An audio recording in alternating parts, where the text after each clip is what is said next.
Well met, lords and ladies, Jacob Butter speaking, and a warm welcome to this week's Walking Wednesday. You might think I'm wearing my Dragon Ball shirt again, but no, it's a Mario one. Which actually, to be fair, like in this light, actually really looks pretty good. I feel like red really suits me quite nicely, actually. Anyways, so needless to say, as you can imagine from the last video, my week hasn't exactly been wrought with the happiest of thoughts. Although it hasn't been wrought with the saddest of thoughts either, actually. And that's all thanks to the fact that, well, first of all, I've been doing lots of Dragon Ball. If you don't know, there's actually, on the Butter Bunch, there's a video coming out today, actually, at 7:30 my time, that is, what if Chi-Chi trained like Goku Part 2? So yes, I am in fact carrying that series on, and I'm not letting Masako deter me, albeit unintentionally. But yeah, the second thing actually is that I've just been in a lot of calls with Adity, with Aiden, with Ghosty, with Leon Takshina, surprisingly. He doesn't show up to too many calls that often. It is interesting that in that old group chat that that I share with all of my secondary school friends, well, not all of them, because there were quite a few, but a fair amount of my secondary school friends, and actually the one that I invited him to a while ago, and some people like, Aiden and Monet and such, they've actually made an appearance there as well as Natasha. Anyway, there's a group of a lot of people, but yeah, it seems that he actually breathed a whole new life back into that place that seemed to kind of have been dormant since he left. Mostly because I feel like Leon actually needs someone to bounce himself off of.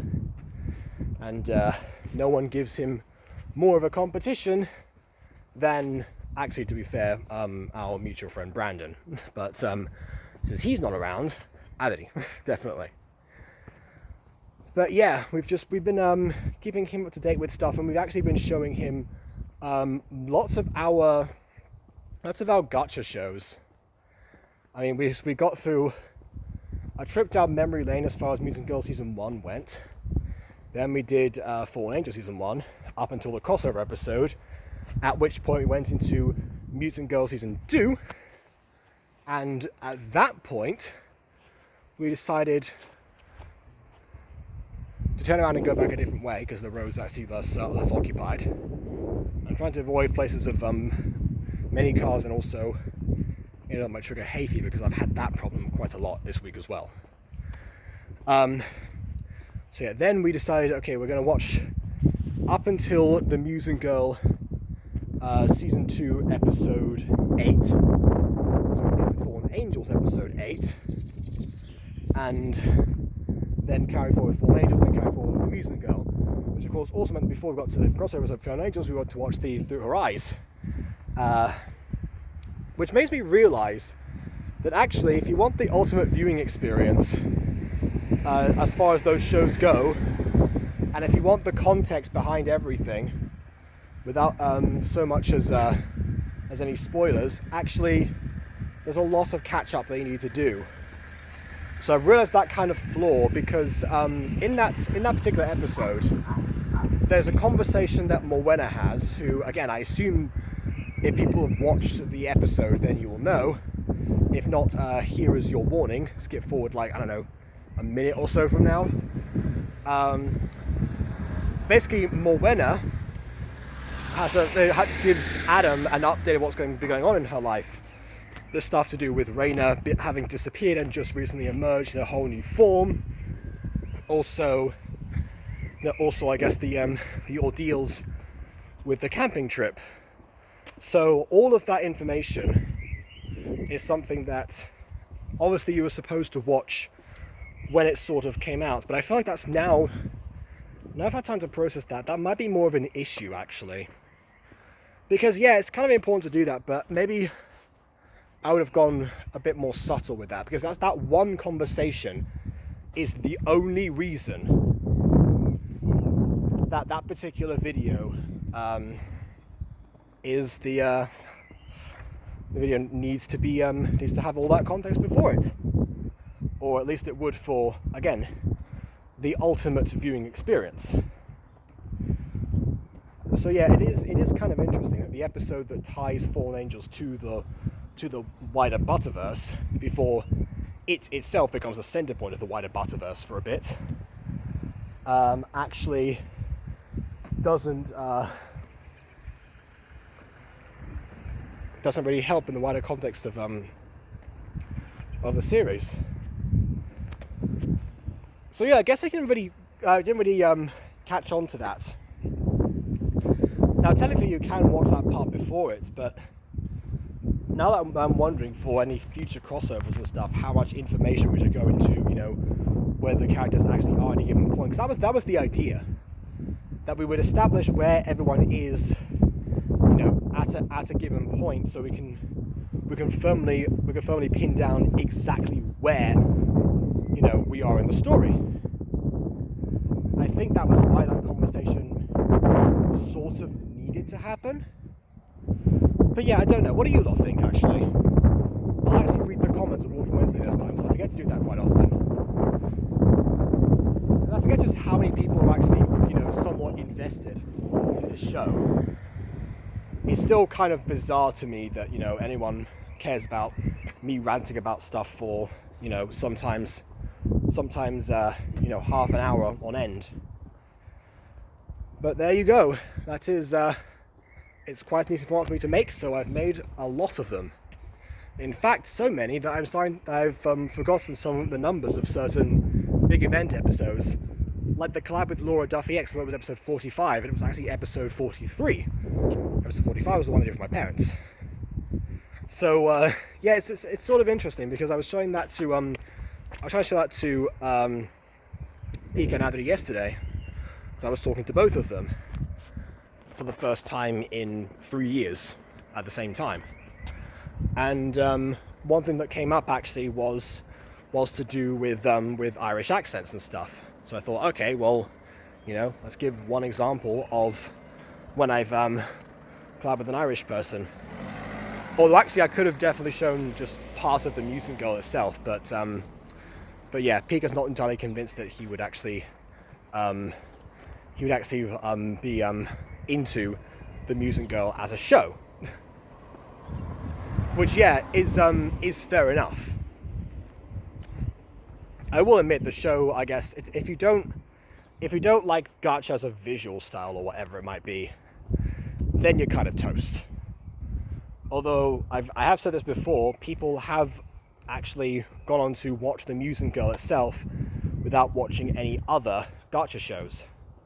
I would assume Fallen Angels might have the same, but I can't confirm or deny that because no one's told me specifically. They would have might mentioned it to Aiden, for example. But yeah, have to ask him about that one actually. But yeah, point is that the show was designed to be a critique of Gacha, certainly, but also to work on its own as a show. I know that's it's a wild concept, but Gacha shows can indeed work on their own, regardless of their origins. I think that's something that Rosie Closey once knew and then kind of forgot. In the push to move on to animation and such, it's possible that now the Music Freaks has sort of been assuming its origins, although I can't confirm or deny that again because I'm still waiting to catch up on that series when we actually review them properly on the Butter Bunch. Which also reminds me that I need to separate the Reactathon episodes and actually put them to some sort of I'm gonna say better use, not really better use. Put them in some full separate form, which actually I've been considering doing for a few streams. Not the My Street ones, but I've been thinking. One idea that I considered that I actually ran by Pika was the fact that because Gacha Review, I mean, the format that I've been doing with that series so far, with the suit and the comments and stuff, it's not exactly the most manageable thing in the world. So actually, one thing that I want to do maybe is do kind of what Kagi Films does actually. where he will do a stream of some description and react to several things all at once, and then we'll separate them later and put them into short intervals. So yeah, I think that's what I might do. Just because that makes things a lot easier, because that way I can also, it's doubly advantageous because I can stream on the main channel something that in all likelihood will not have content ID attached to it, and I can also what was I going to say? Well, I can also catch up to all the things that I said I was going to review, and the actual creators of them have been waiting for a significant amount of time. That's also another thing I can do. But also it means that I can get a little bit of an easier content format for the Gacha Review channel. It won't become a dead fourth channel like it's at risk of doing. Because Pika did point out that he didn't know that I had many other channels. I told him before about the Butter Bunch, but I didn't really mention the other ones because they're new. So really what I was thinking was that he asked me, wouldn't it be better to put everything on one place and just, you know, and wait until you go to separate them later? And the answer to that, as I've learned through all the years, is nope. That is not how it works. And boy, did I learn that the hard way. I feel that's a mistake that a lot of people make when they start out, actually. And I can't give people advice as a big YouTuber or anything, but I can give you advice as a somewhat of a veteran YouTuber, I suppose, like you could call me. I don't know. In the sense that it says that I've been around for quite a long time, and that is, of course, that yes, if you have something that you want to do, make it consistent. I think one of the big reasons that the Dragon Ball What Ifs started doing so well was they didn't really kick off immediately. I think the first episode of Bonnie Piccolo Had a Son started with, like, I don't know, 80 or 90 views or something, which for a new channel is honestly still pretty good with the lack of promotion that we gave it. Now that is fair, but it's that video currently rests at 1,000 views. That's the first one we made on the channel at all. And the reason for that is because eventually the only person posting on the Butter Bunch actually was me. Honestly, it's still just BB and I. So Dragon Ball and Five Nights at Freddy's are basically the collective branding, apart from possibly still, you know, watching reviews and stuff. So we have branched out to new content formats, but we haven't gone overboard, basically. That's why I'm encouraging my fellow Butter Bunch creators to make some other What If content so they can actually, about their own shows, so we can actually keep that consistent too. But basically, for a while it was just me, so the What If videos took off in a major way because people knew what to expect from the channel. That's mainly it. People are subscribing for specific reasons sometimes. A person who likes Walking Wednesday might not actually like the stuff at all on Walking Wednesday, ironically. Might not be into gacha. They might just, you know, be a family member, or actually, in some cases, Pika himself, as I found out recently, so hola Pika. And they might just want to hear me talk about something for however long, you know, get updates on my life and where I am. And to those people I say, I've been better. Certainly been better, if you know from the comments from last Walking Wednesday. But I have also been worse. Yeah. Now, people who watch that stuff won't watch the other stuff, and yet people who watch the gacha stuff will be waiting around for quite some time in the middle of a bunch of other content and might not want to subscribe as much as they used to. Stuff like that. So that's why I'm slowly working towards moving stuff over. I mean, I toyed with the idea of a pure music channel back in 2016, but that never went anywhere. So yeah, I might, you know, revive that place and tell you all about it when the time comes. But yeah,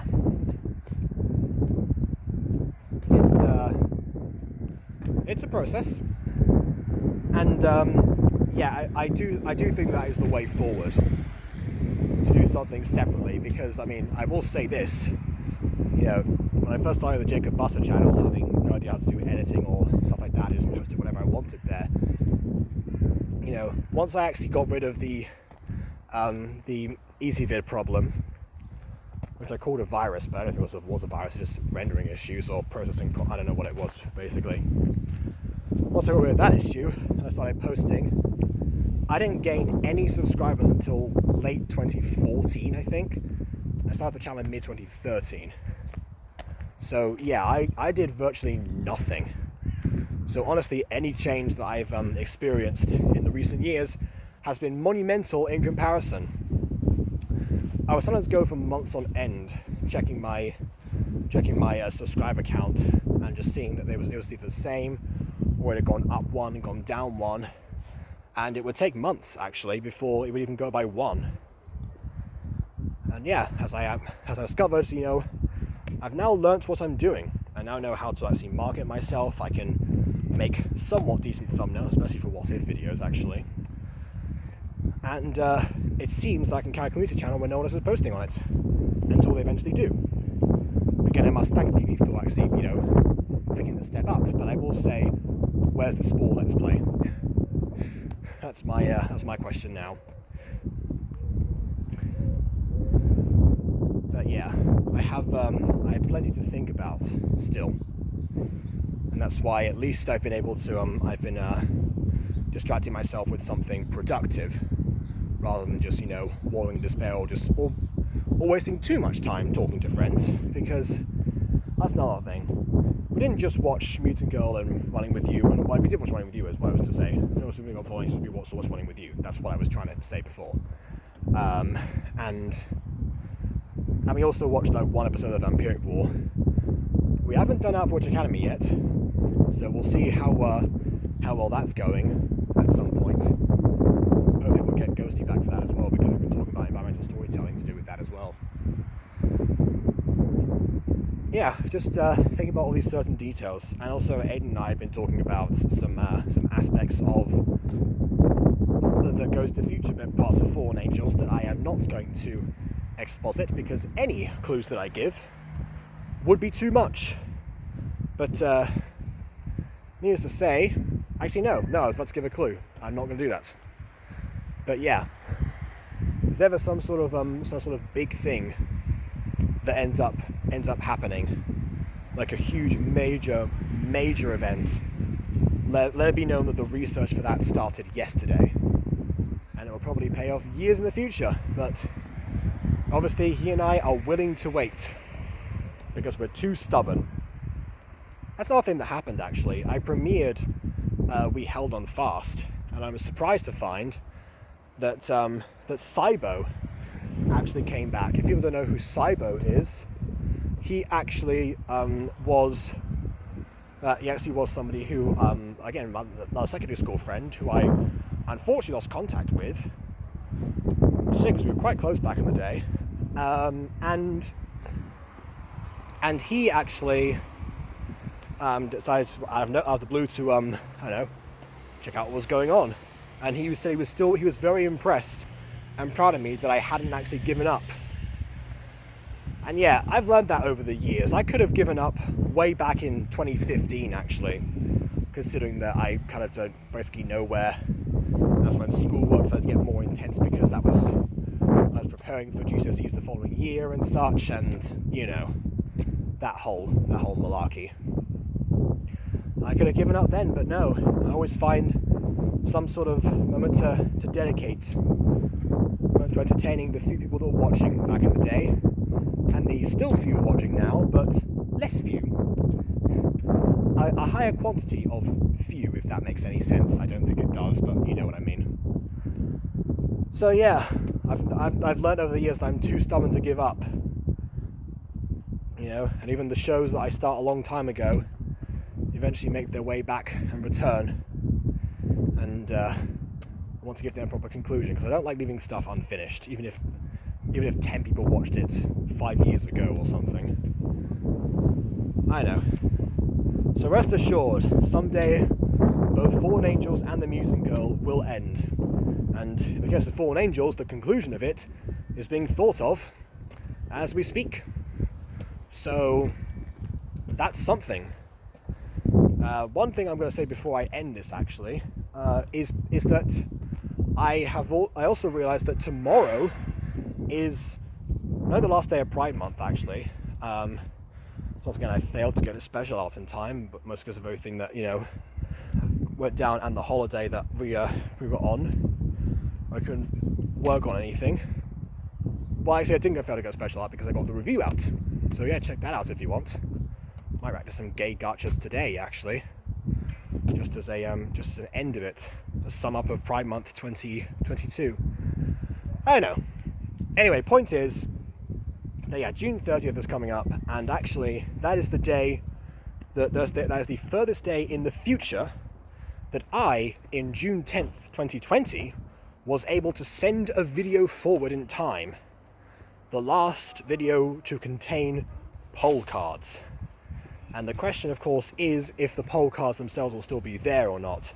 Because, I mean, I feel like there's a chance that YouTube will remove the feature entirely and not kept the ones that actually exist on there. I think MasterCoX actually might have suffered at the hands of this quite severely. He's one who inspired me to do polls for other videos in the as what ifs. So I don't know. But my point is, it's possible this might be the last video to do that. Same thing that Quinton Reviews tried with annotations back in the day when you could send videos even further into the future. One of them meant to come out kind of nowish, I think. But unfortunately, they moved that feature entirely, so the whole project got abandoned. I don't know. It's a curious thing, and I gave it a go, and we'll see what happens in the future for it. But for now, please leave a like. Audio Seconds, your opinion matters. And subscribe if you haven't done so already. Check out that video when it comes out as well. Check out the Butter Bunch one that's going to come out at 7:30 today if you're interested in Chi Chi. And on that note, until next time, farewell.